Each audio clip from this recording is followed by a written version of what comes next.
Hey, what's up guys? Danny here. I have a really spectacular new recipe for you guys. It hails from the South. It's a specialty in the South, and I can almost guarantee that every single one of you out there has heard of it. Though, if not from the South, you've probably never seen, tasted, or made it. So what am I talking about? I'm at this new market by my house, which I've been waiting a year for it to open, and I'm so stoked because it's such an amazing store.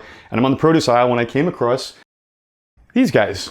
So, what exactly is this? I mean, it looks like a green apple, but it definitely isn't. It is a green tomato, so you can probably see where I'm going with this. Fried green tomatoes. Green tomato is nothing more than an unripened tomato. And we're gonna make it today with an awesome roasted garlic aioli. And it's funny because when I checked out at the store, the girl at the counter, she actually rang these up as green apples, and I didn't say anything, so shh. So let me show you guys how it's done. First off, guys, let's roast some garlic because this is the longest part of the recipe. And all we need to do to achieve this is get a small casserole dish like this, cut a head of garlic in half, and place it garlic side down. Fire up those ovens to 350, cover this with foil, and we're gonna bake for 20 to 25 minutes. Grab yourself a really sharp knife and begin cutting the tomatoes into 1/4-inch slices. Have some kosher salt handy and begin lightly sprinkling salt on each side of the tomato. And we're gonna let this rest for about 10 to 15 minutes. And what it's gonna do is it's just gonna allow the tomatoes to become a little bit softer. So I need for you guys to set up a breading station. First, I have 1 cup of all-purpose flour that I'm gonna add some garlic powder, about a tablespoon, and a little bit of cayenne pepper. And we're just gonna mix this together. Next up, I have a cup of milk that I've beaten 2 eggs into. And I have about 2 cups of panko breadcrumbs that I'm gonna add some Parmesan cheese, about 1 ounce, and just mix that in. Before we bread the tomatoes, grab a paper towel and just very lightly just place it on the tomatoes because the salt's gonna bring out a little liquid, so we don't want it too liquidy. And then just get rid of that.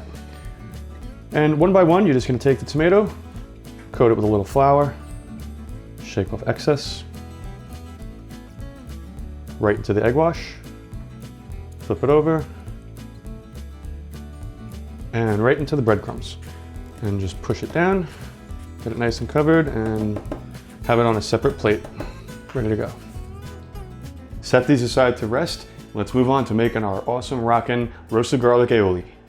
So here I have 1 cup of mayonnaise. I've allowed my roasted garlic to cool down completely. Please do that. I burned the hell out of my hand once by not waiting. And we're just gonna squeeze all of this roasted garlic right on top. Wonderful. It all comes out pretty easily. Okay, there's a couple extra pieces in the casserole dish. I'll just throw those in. And I'm gonna add some lemon juice. This is the juice of 1 lemon. Fresh chopped parsley. And just a little nip of Worcestershire sauce. And using my hand wand, I'm just gonna blend this all together, and it's as simple as that, roasted garlic aioli. Over medium heat, heat up about 5 to 6 ounces of vegetable oil, and we're just gonna place the tomatoes in and cook them 2 to 3 minutes on each side. You know they're done when you've achieved a beautiful golden brown color. After about 2.5 minutes, flip them over and you have this beautiful golden brown color.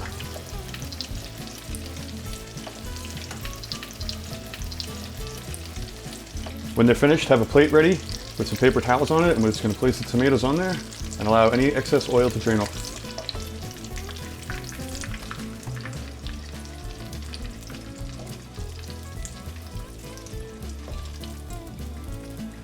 Let's plate this up, guys. I really think you're going to enjoy this. The sauce rocks. Tomatoes rock. This is such a great Southern specialty, and I hope you get turned on to it. That is a beautiful thing. Enjoy, guys. So do I feel guilty about not paying what I was supposed to pay at the register? No, times are tough, guys. I was so stoked to see these green tomatoes there, and this new store has so many unusual items for me to play with. I absolutely can't wait to go back. But before I let you go, guys, I just want to answer one question that I know I'm gonna get. Can I use red tomatoes with this recipe? No, you can't. They are way too soft, and they're just gonna break apart, and you're just gonna have a big mess. So if you have any other questions or comments about today's episode, please leave it down below, and I will absolutely get back to you. Till next great recipe, it was great seeing you. I hope you enjoyed this Southern mainstay. I'll be talking to you.